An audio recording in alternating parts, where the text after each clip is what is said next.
वालेकुम, कैसी हैं आप सब? उम्मीद करती हूँ सब बिल्कुल ठीक-ठाक होंगे। और क्या आप लोगों ने ईद की शॉपिंग कर ली है? ईद की शॉपिंग से मेरी मुराद सिर्फ़ कपड़े, जूते, चूड़ियाँ नहीं है, बल्कि बड़ी ईद पे तो इसके अलावा भी बहुत शॉपिंग होती है। बड़ी ईद पे ज़्यादातर फ़ोकस तो आपको पता ही है किचन में होता है, ख़वातीन का खाने बनाने होते हैं डिफ़रेंट किस्म के।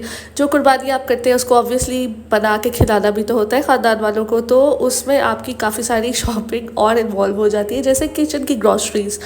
और जिसमें सबसे ज़्यादा इम्पोर्टेंट मुझे लगता है कि वेजिटेबल्स है, ठीक है? और वेजिटेबल्स को प्रोसेस करना, यानी अगर आप कोई पुलाव बना रहे हैं, कोई ग्रेवी बना रहे हैं, कुछ भी बना रहे हैं, तो उसके लिए आपको सब्जियों को पहले काटना पड़ेगा, फिर उसको पेस्ट बनाना पड़ेगा, जो भी आप चीज़ बनाएं। तो मैं नहीं चाहती कि मैं इतनी गर्मी में अपनी बड़ी ईद का मज़ा ख़राब करूं, तो मैं पहले ही काफ़ी सारी प्रिपरेशंस कर रही हूँ। तो ये देखिए जी, मैंने 10 केजीज़ टमाटर लिए हैं, इनको मैं अच्छी तरह खुले पानी में धो लूँगी, ठीक है? और इन टमाटरों से मैं ऐसा पेस्ट बनाऊँगी जो एक तीर से होगा दो शिकार। वो ऐसे कि एक पेस्ट वो होगा जो बिल्कुल ही बारीक होगा, ठीक है? जिससे आप कोफ्ते, करी, ग्रेवी कुछ भी बना सकते हैं। और दूसरा कढ़ाई का पेस्ट होगा। तो जी वो 10 किलो प्याज था, ठीक है? उसको भी मैं पेस्ट बना के आपको दिखाऊंगी। तो ये देखिए जी, मैंने 7 से 8 किलो टमाटर इस तरह बारीक काट लिए, ठीक है? काफ़ी देर लगी मुझे काटने में, लेकिन अच्छा ही हो गया, मैंने काट लिए टाइम पे ताकि मुझे आगे थोड़ी परेशानी ना हो, ठीक है? मेरा काम बड़ा आसान हो जाएगा इस सब के बाद, क्योंकि मैं हाफ़ डन कर दूँगी अपनी कुकिंग को, तो ईद वाले दिन मुझे बिल्कुल स्ट्रेस नहीं होगा, ठीक है? बस जल्दी जल्दी 2 मिनट में खाना रेडी हो जाएगा। तो देखिए जी, ये इस तरह मैंने बहुत ही छोटे से क्यूब्स में टमाटर काट लिए हैं, ठीक है? और इनका मैं बनाऊंगी एक पेस्ट, जो कि कढ़ाई के लिए होगा। सबसे पहले आप एक कढ़ाई में ये सारे टमाटर डाल दीजिए, जिसमें भी ये पूरे आ जाए, देज का हो, कढ़ाई हो, जो भी हो, ठीक है? उसको मैंने उसमें 1 कप ऑफ वाटर डाला, ठीक है? और मैंने इनको कवर करके कुक किया है ऑलमोस्ट 30 to 45 मिनट्स, ठीक है? और उसमें मैंने इनको ना मैश करती रही हूँ मैं इस तरह। तो देखिए जी, ये कुछ 30 से 45 मिनट्स बाद कुछ ऐसे दिखते हैं, ठीक है? अब ये कढ़ाई पुलाव बिरयानी के लिए ये वाला मिक्सचर अच्छा लगता है, खड़े टमाटरों वाला, ठीक है? अच्छा, दूसरा मिक्सचर जो मैं बनाऊंगी वो होगा करीज़ के लिए, ग्रेवीज़ के लिए। जैसे आपने कोफ्ते बनाने हैं, आलू गोश्त बनाना है, कोरमा बनाना है, कुछ ऐसा बनाना है, तो उसके लिए आपको पता है खड़े टमाटर अच्छे नहीं लगते मुंह में आते हुए। तो उसके लिए मैं इन्हीं खड़े टमाटरों जो मैंने पेस्ट बनाया है कढ़ाई और बिरयानी पुलाव एक्सेट्रा वाला, उसको मैं इस तरह ब्लेंड कर लूँगी ब्लेंडर में, ठीक है? और ये देखिए जी, बिल्कुल ही फाइन पेस्ट आपका तैयार हो गया है, ठीक है? For gravies. तो ये देखिए जी, एक तीर से आपके दो शिकार ये हो गए, ठीक है? आधा आप बेशक कढ़ाई वाला बना के रख दें, आधा आप पेस्ट बिल्कुल बना दें फाइन वाला, ठीक है? तो अब ये देखिए जी, आधा किलो है अदरक और आधा किलो गार्लिक, जिंजर गार्लिक मैंने लिया है। और मैंने धनिया भी पीछे लिया था, बट ऑब्वियसली उसके साथ मुझे पुदीना नहीं मिला, तो ये एक दुख है कि मेरी ग्रीन चटनी फ़िलहाल नहीं तैयार हो सकती। बट इसी दुख को साथ मद्देनज़र रखते हुए मैंने कहा चलो बाकी चीज़ें तो मैं तैयार करूँ। तो मैंने लहसुन को काटना शुरू किया, छिलना शुरू किया। और ये आधा किलो लहसुन है, इसका पेस्ट मैं बना लूँगी ताकि मेरे लिए ईद मेरी आराम से गुजर जाए। हर दफ़ा मुझे लहसुन को बहुत मुश्किल है छील के उसको बार बार कुटना पीटना जो भी कहते हैं। अच्छा खैर ये साथ साथ मैं अदरक को भी पील ऑफ कर रही हूँ, ठीक है? उसकी ऊपर से लेयर को, ताकि ये भी आराम से ब्लेंड होके इसका पेस्ट बन जाए। और पेस्ट ये बहुत आसान है, आप महीने तक आराम से फ्रिज में रख सकते हैं, not even in the freezer, just in the fridge. ये देखिए बारीक करके ना इनको, जितना ब्लेंडर आपका बर्दाश्त कर ले, ठीक है? और वो घुमा दें इनको अच्छी तरह, फाइन पेस्ट बन जाएगा इनका, ठीक है? ये देखिए मैंने आपको शो कराने के लिए पहले मैंने ये अदरक और ये लहसुन थोड़ा थोड़ा कर दिया। अब ये लहसुन है, ठीक है? इसके क्यूब्स देखिए छोटे साइज़ के, ठीक है? इनको मैं डाल रही हूँ ब्लेंडर में, ठीक है? और इसके बाद मैं इसमें थोड़ा सा जो है वो ऑयल डालूँगी, कुकिंग ऑयल, और अराउंड 1 टीस्पून, ठीक है? और ये देखिए जी, पानी आप थोड़ा ज़्यादा भी कर सकते हैं, बट मेक श्योर इतना ज़्यादा पानी ना हो कि वो बिल्कुल ही पानी वाला पेस्ट तैयार हो जाए, ठीक है? तो इसको हम अच्छी तरह ब्लेंड करेंगे और करते रहेंगे जब तक ये बिल्कुल फाइन पेस्ट नहीं बन जाता, कुछ इस तरह का, देखिए। और ये आपके फ्रिज में प्रिजर्व रहेगा, आई गारंटी यू, ये ख़राब नहीं होगा, ठीक है? इसको आप महीना भी रखेंगे, ये फ्रिज में ख़राब नहीं होगा, ठीक है? और मैं फ्रीज़र की बात नहीं कर रही, मैं फ्रिज की बात कर रही हूँ। ये देखिए जी, मेरा पेस्ट ख़त्म था जार में, तो मैंने अपना जो है वो गार्लिक पेस्ट यानी लहसुन वाला पेस्ट इसमें डाल दिया है, और ये ईद के लिए काफ़ी हो जाएगा। मैंने कहा ज़्यादा ना ही करूँ, क्योंकि थोड़ी जल्दी भी थी मुझे और बच्चे भी तंग हो रहे थे, तो मैंने कहा ये जो छोटे मोटे काम है ये जल्दी जल्दी कर लूँ, ताकि मेरी ईद भी स्ट्रेस फ्री हो जाए और मेरा काम भी हाफ डन हो जाए। अच्छा जी, ये देखिए अदरक की भी इसी तरह मैंने छोटी छोटी क्यूब्स काट ली है, उसमें भी 1 टीस्पून के करीब मैंने कुकिंग ऑयल डाल दिया है और पानी भी डाल दिया है। पानी आप हस्ब ज़रूरत डालिएगा, ठीक है। इसको मैं अच्छी तरह ब्लेंड करूँगी, अच्छी तरह ब्लेंड करूँगी जब तक ये ब्लेंड होके एक बहुत ही फाइन पेस्ट नहीं बन जाता, ठीक है। मेक श्योर कि इसमें पीसेस ना रहे अदरक के। और ये देखिए जी, ये इस तरह का कुछ पेस्ट बन गया है, ठीक है। तो ये देखिए जी, ये टमाटरों का वो बिल्कुल फाइनली ग्राइंडेड पेस्ट है, ठीक है, जो मैं आपको कही थी कि करीज के लिए यूज़ हो सकता है। और ये कढ़ाई वाला पेस्ट है, बोलने सानी कढ़ाई, मटन कढ़ाई, यू नेम इट, ये हर कढ़ाई के लिए, हर पुलाव के लिए, हर बिरयानी के लिए आइडियल है, ठीक है। तो ये देखिए जी, ये आपके 1 तीर से 2 शिकार हुए हुए हैं इधर।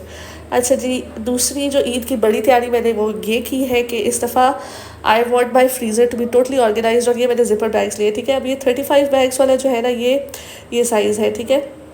इसमें तकरीबन आधा किलो मीट आ जाएगा आराम से, और इसमें मीट जब आएगा ना तो वो इतना अच्छे तरीके से आएगा कि वो आपके स्टैक हो जाएंगे ऊपर, ठीक है। तो ये मैंने 35 वाला एक लिया ताकि आधा आधा किलो की पैकेट भी बन जाए, ठीक है। और मैं तो सोच रही हूँ कि कुर्बानी जब मैंने बांटनी है जिनको, तो मैं इन्हीं जिप लॉक बैग्स में बांट दूँ, ठीक है। वो थैले और वो प्लेटों में लगता हुआ रखा हुआ बुरा लगता है गोश्त।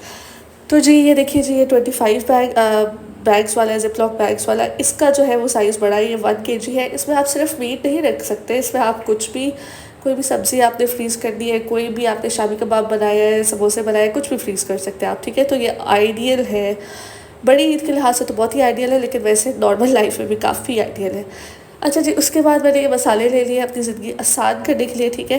अचार, गोश्त, कौरमा, पाया, निहारी, बॉम्बे बिरयानी और चिकन क्यूब्स वगैरह, ताकि मेरे जो मेरा खाना है ना वो थोड़ा इजी हो जाए। मीट टेंडराइज़र याद से ले लीजिए, क्योंकि एंड टाइम पे मुझे तो अक्सर ही भूल जाते हैं भाई मीट टेंडराइज़र लेना। अच्छा जी, और ये टिक्का मसाला है, बारबेक्यू ऑब्वियसली चलता ही रहता है किसी ना किसी किस्म का। तो बस ये मेरे मसाले हैं जो मैंने पहले ले लिए। कुछ ग्रॉसरीज जो पूरी करनी थी, ये कुछ गरम मसाले जो है वो थे ख़त्म हुए हुए, वो मैंने देख लिए थे कि कौन कौन से ख़त्म हुए हुए हैं। वैसे तो वो देखिए जी, वो जार्स देखे, कुछ में है, कुछ में एक और मैंने स्टोरेज बनाई हुई है स्टोर में, वहाँ पे रखे हुए हैं। कुछ जो बिल्कुल ख़त्म थे ना स्टोरेज में भी और इन जार्स में भी, वो मैंने कहा चलो ये वाले थे थोड़े बहुत, इमली, आलू बुखारा, मेथी और करी पत्ता वगैरह, तो मैंने कहा ये भी पूरे कर लूँ, ये ना हो कि किसी चीज़ में डलते और मेरे पास ना हो अवेलेबल। वैसे तो ना भी हो चीज़ तो चीज़ बन जाती है, बट ऑब्वियसली उसका टेस्ट फिर उस तरह का नहीं आता। तो जी ये प्याज है, ये प्याज का पेस्ट मैंने बनाया, ये मैंने बहुत ज़्यादा नहीं बनाया, ये आप फ्रीज़ भी कर सकते हैं, टमाटरों का पेस्ट भी और प्याज का पेस्ट भी, ठीक है। अगर ख़राब होने का डर है तो आप जस्ट फ्रीज़ कर दें इसको, ठीक है। तो देखिए जी, ये बस टमाटर ब्राउन किए मैंने अच्छी तरह काट के, ठीक है। इनको बारीक काटने की ज़रूरत भी नहीं है, मोटा मोटा काटे और जस्ट 1 टीस्पून ऑफ ऑयल में इनको ब्राउन कर ले, ठीक है। और इसको ब्लेंड कर ले थोड़ा सा पानी डाल के, आपका प्याज का पेस्ट रेडी है। अच्छा जी, ये छुरियाँ टोके ये तो हमेशा ही मेरे रह जाते हैं। इस दफ़ा तो मैंने पहले जाके एक टोकों का और छुरी का सेट लिया है, ठीक है। अच्छा जी, ये थर्सडे की सुबह है और बहुत ही सुबह थी कि बच्चे सो रहे थे और मैंने कहा चलो आज मुझे मौका मिला है तो लगे हाथों फ्रिज को भी अच्छी तरह डीप क्लीन कर दूँ।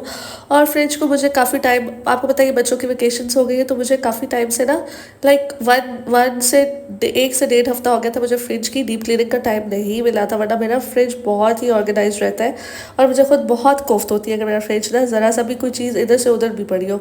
बट आज मैंने कहा कि इसको देखते हुए मैंने कहा कि आज तो इसकी बारी आई ही आई। और थर्सडे को मैं बस सुबह ये फ्रिज साफ़ कर ही रही थी तो इमरजेंसी में मेरे हस्बैंड ने मुझे कहा कि हम जा रहे हैं लाहौर, और ये मेरा काम रह गया ऑलमोस्ट बीच में। तो मैंने जल्दी जल्दी सुबह पैकिंग भी करनी थी, ठीक है, और ये मैंने काम भी खोला हुआ था। तो फिर आपके सामने ये कि काम खुला हुआ हो तो उसको बंदा कैसे आधा छोड़ के जा सकता है। तो बस ये मैंने जल्दी जल्दी फ्रिज साफ़ किया। मैंने अपने हाउस हेल्प को कहा कि बाकी फ्रिज आप साफ़ करिए और ये चीज़ें इसी तरह वापस रख दीजिए। जो चीज़ें निकालने वाली थी वो निकाल दी, मैंने पैकिंग की और हम जल्दी जल्दी रवाना हुए लाहौर के लिए। बहुत ही इमरजेंसी में ट्रिप प्लान हुआ, मेरे हस्बैंड का कुछ ऑफिशियल टूर था तो उन्होंने मुझे भी ऑफ़र करा दी लगे हाथों कि तुम भी चली चलो साथ। तो मैंने कहा ऐसा कैसे हो सकता है कि आप मुझे इतनी अच्छी ऑफ़र दें और मैं उसे रिजेक्ट करूँ। तो मैंने बस घर को वाइंड अप किया, सारे खुले हुए कामों को वाइंड अप किया और मैं चल पड़ी बस एक सफ़र पे। और ये जी मोटरवे की खूबसूरत सीनिक ब्यूटी, मैं कभी भी ना मेरे हस्बैंड ना मैं प्रेफर करती हूँ कि हम जीटी रोड से जाए, क्योंकि जीटी रोड पे जो ट्रक्स हैं, जो रश है और जो खड्डों वाली रोड्स है वो हमें बहुत इरिटेट करती है। खैर ये प्यारी प्यारी कलर कहार की पहाड़ियाँ आ रही थी और ये मैं ऊट पटांग सी जो भी मुझे फ्रिज में चीज़ें मिली वो मैं नाश्ते के लिए साथ डाल रही, क्योंकि नाश्ता ना बनाने का टाइम था ना करने का टाइम था। ये ऊट पटांग जो बच्चों की स्नैक्स थी, मैंने कहा इन्हीं से हम गुजारा करेंगे, हम नाश्ता करेंगे, क्योंकि हमारे पास इतना टाइम भी नहीं था कि हम सुबह सुबह कहीं रुक के ब्रेक लगा लें। वैसे ही बस मेरे बेटे ने ये केक से नाश्ता किया और मैंने भी उसके साथ थोड़ा सा केक खाया, और उसके अलावा मेरा बेसिक नाश्ता जो है वो ये था, कोल्ड ड्रिंक और साथ चिप्स। खैर हमने भेड़ा पे जब स्टॉप किया तो यहाँ पे हमें कुछ समझ नहीं आई हमने क्या लेना है। मेरे बेटे को चाहिए थे चिकन पीसेस वो और उसको चाहिए भी केएफसी के थे, वो ज़िद पे था। बट हमें बड़ी मुश्किल से आगे जाके केएफसी एक मिला और उस पे हम रुक गए। अब आप कहेंगे केएफसी का बाइकआउट किए, तो हमने केएफसी का बाइकआउट किया हुआ है, बट अब आप बच्चों को तो नहीं बता सकते। बच्चे तो, मेरा तो बेटा ज़िद पे आ गया था और रो रो के उसने बुरा हाल कर दिया। तो फिर मैंने उसको ये छोटा मोटा सा एक क्रिस्पी बॉक्स लेके दिया। मैंने कहा यार इससे गुजारा करो, बाइकआउट अपनी जगह, बट आपको पता है जब बच्चे ज़िद पे आ जाए तो वो किसी की नहीं सुनते। और मेरा भी बेटा जो है वो बिल्कुल हमारा सफ़र जो है वो बिल्कुल ख़राब कर रहा था। तो मैंने कहा यार तुम तो खाओ केएफसी। अल्लाह पाक हमारे फ़लस्तीनी बहन भाइयों की मदद फरमाए और उनकी मुश्किलात सारी आसान करे, आमीन सुबह आमीन। खैर ये देखिए जी, मैंने एक ये रैपर्स वाला शॉपर बनाया हुआ है ताकि ना गाड़ी गंदी हो, ना आप ये रैपर्स बाहर फेंके, और बस पाकिस्तान भी साफ़ रहे, आपकी गाड़ी भी साफ़ रहे, और ये बस इस तरह जो भी आप खाते जाए वो एक रैपर में डालते जाए। तो जी हम लाहौर पहुँचते पहुँचते गूगल मैप्स ने हमें बहुत ख्वार किया, हम पहुँच गए किसी और रूट पे और डी ट्रैक होते होते खैर हम बड़ी ही मुश्किल से 4 घंटों के सफ़र के बजाय 6 घंटों में पहुँचे। और गेस्ट रूम में पहुँचते ही मुझे पता नहीं क्या ख्याल आया, मैंने पिछली विंडो को हटाया और वहाँ से मैंने विंडो खोल के देखा तो ये एक खूबसूरत सा अनयूजुअल सा बर्ड बैठा हुआ था वहाँ पे और मुझे ही देख रहा था। और इसने मुझे देख के, गर्मी का मारा हुआ था आई थिंक, बट इसने मुझे देख के ना कोई रिएक्ट किया, ना ये उड़ा ना ये डरा, बस ये बैठ के मुझे स्टेयर करता रहा। तो ये बहुत देर बैठा रहा, ये शाम तक वहाँ पे ही था, मैं इसको बार बार चेक कर रही थी। बट शाम के बाद ये उड़ गया, मे बी इसको बिल्ली खा गई हो, मे बी ये खुद उड़ गया हो, आई डोंट नो। और कुछ पीछे का व्यू ऐसा था। और गरम गरम लाहौर में लू चल रही थी, बट लाहौर की जो एक वाइब है वो अलग है भाई। इस्लामाबाद की वाइब की अलग बात है, वो अपनी जगह बहुत प्यारा है, और लाहौर तो फिर लाहौर है, ठीक है। और इस्लामाबाद इस्लामाबाद है। मैं ख़ुद इस्लामाबाद की हूँ, बट मुझे लाहौर भी बहुत पसंद है। तो जी ये मेरे गेस्ट रूम का कुछ टूर है, ठीक है। और कुछ सामने वाली विंडो से यूँ लगता है इतनी गर्मी में भी, आई डोंट नो ये लश ग्रीन ग्रास कैसे रखा हुआ है इन्होंने घास को, आई डोंट नो। यहाँ से इस तरफ आए तो ये डाइनिंग रूम था अटैच, ठीक है, एसी फुल स्पीड पे चल रहा था, शुक्र है।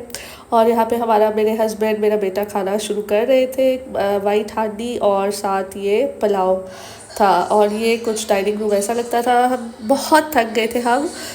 मैं तो वैसे ही ओवरवेल्म थी पैकिंग करके, फिर ट्रैवलिंग में थोड़ा डिटूर हो गए, तो मैं एसी को जो है वो 26 से 18 पे कर रही थी।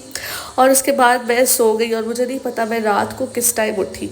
हम लोग सारे ही सो गए थे और जब शाम को हम उठे फिर हम थोड़ी देर बाहर गए, बट ये वो टाइम था जब हम सारे ही बहुत एग्जॉस्टेड थे। व्लॉग अच्छा हो तो लाइक सब्सक्राइब ज़रूर कीजिएगा। अल्लाह हाफिज़।